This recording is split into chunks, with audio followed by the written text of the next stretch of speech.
Hello guys, welcome back. आज की video में हम बात करने वाले हैं जावा में हमें यूज़र डिफाइंड क्लास कैसे बनानी है और हम कैसे एक से ज़्यादा क्लासेस बना सकते हैं। ये वीडियो काफ़ी यूज़फुल होने वाली है आपके लिए, तो इसे लास्ट तक देखिएगा।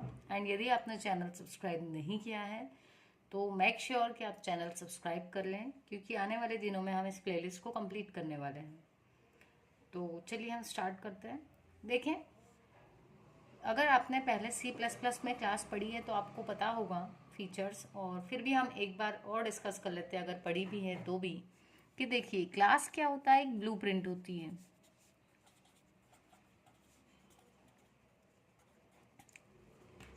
ब्लूप्रिंट थी इसलिए हमने ब्लू पेन से लिख लिया उसको। ठीक है, so class is nothing but a blueprint. तो ये सिर्फ एक ब्लूप्रिंट है जो ये बताती है कि इसके जो ऑब्जेक्ट्स होंगे वो उनमें क्या क्या प्रॉपर्टीज होगी। तो ये तो था टेक्निकल टर्म में बातचीत।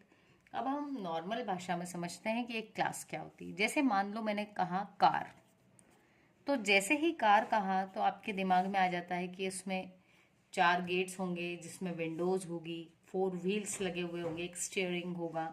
ये सारी चीजें आपके दिमाग में आ गई। अब ये तो क्या था, ये क्लास थी, मतलब उसके फीचर्स आपको पता चल गए। पर अब एक्चुअल में जब कार की बात आएगी तो आपके पास में कौन सी कार है? ऑडी है, ऑडी, ऑल्टो, या और भी बहुत सारी।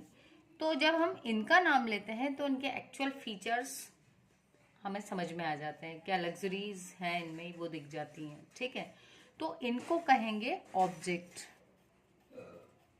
और ये जो सिर्फ कार वर्ड है, जो एक जनरल टर्म है, इसको कहेंगे हम क्लास।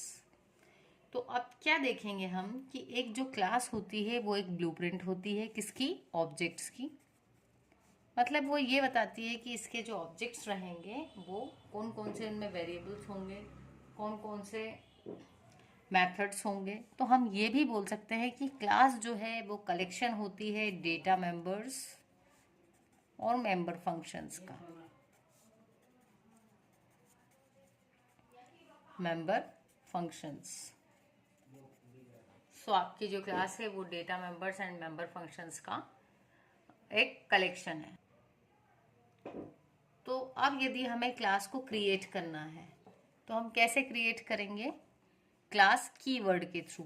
जब हम लिखते हैं क्लास और यहाँ पर लिख देते हैं हम क्लास का नाम, तो जनरली हम क्लास का जो भी नाम लिखते हैं उसमें पहला लेटर कैपिटल लिखेंगे।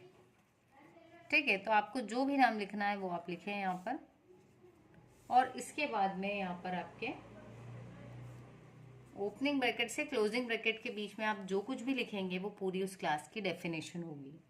तो जनरली यहाँ पर हम क्या लिखते हैं, यहाँ पर आप वेरिएबल्स डिक्लेयर करते हो,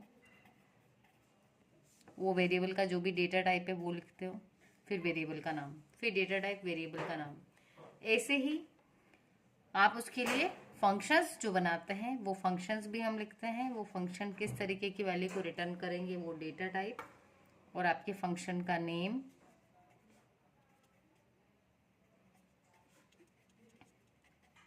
और यदि ये कोई पैरामीटर्स ले रहे हैं तो वो पैरामीटर्स। अभी हम एक एग्जांपल के थ्रू भी देखेंगे। और यहाँ पर आपके इस फंक्शन की डेफिनेशन। ठीक है, तो ये था हमारा एक क्लास का सिंटैक्स।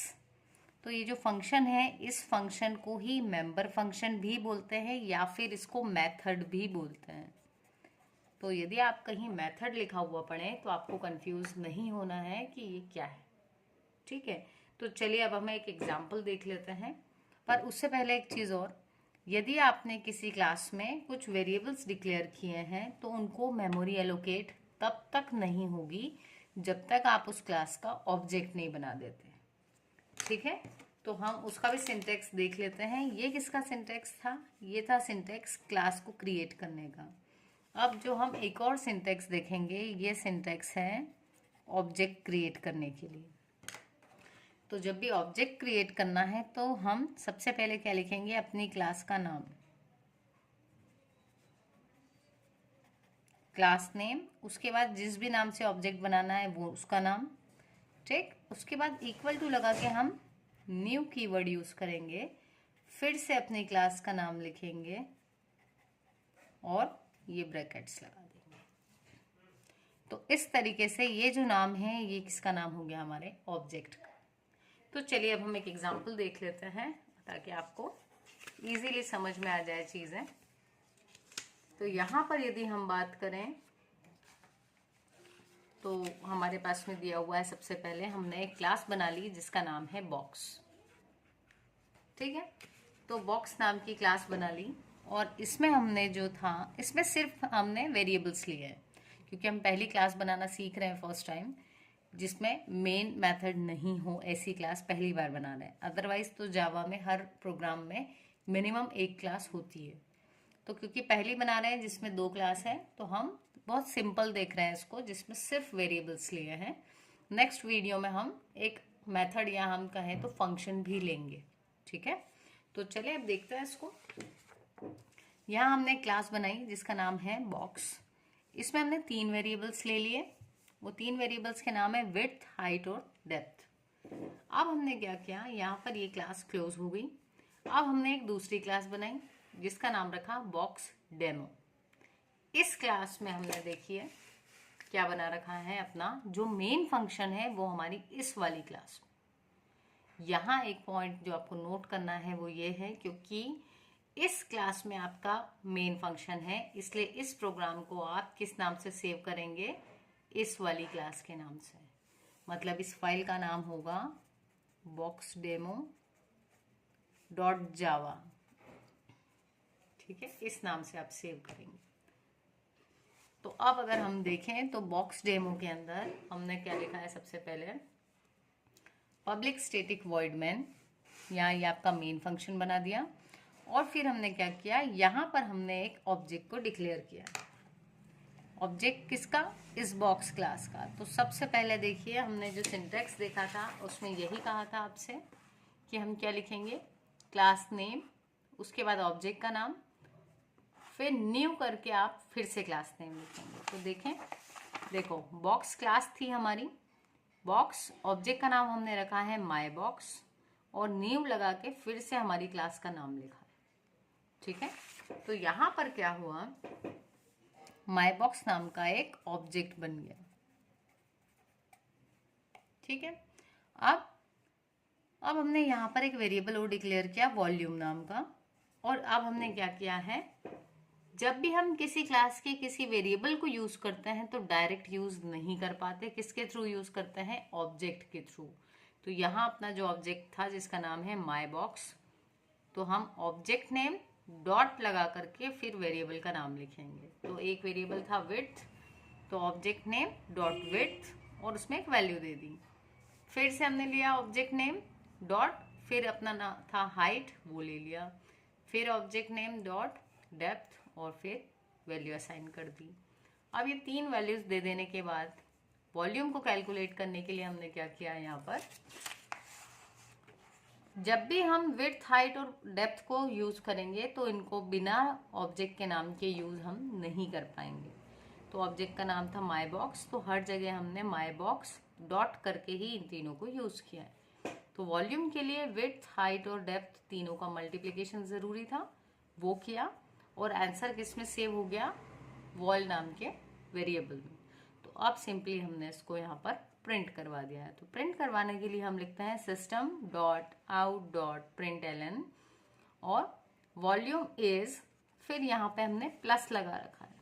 प्लस का काम क्या है, वो इसके बाद में इस वैल्यू को साथ में ही लिख देगा। तो क्योंकि वॉल्यूम को हमें वैल्यू प्रिंट करवानी है इसलिए हमने इससे बाहर लिखा है इस वेरिएबल का नाम।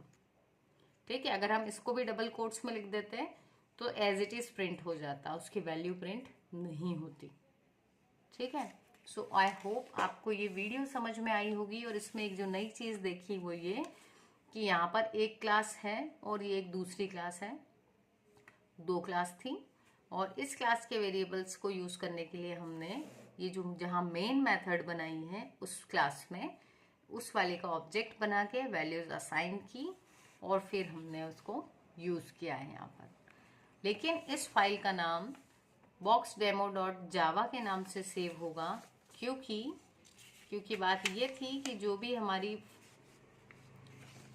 ऐसी क्लास होती है जिसमें मेन मेथड होती है, आपके एक्चुअल फाइल का नाम उसी के नाम से सेव होता है। ठीक है, तो यहाँ पर आप boxdemo.java के नाम से सेव करेंगे। So this was all about कि हम जावा में क्लास कैसे क्रिएट करें। नेक्स्ट वीडियो में हम देखेंगे कि एक क्लास से ज़्यादा क्लास और दूसरी क्लास में भी मेथड्स। सो आई होप आपको वीडियो समझ में आई होगी। मिलते हैं अपनी नेक्स्ट वीडियो में।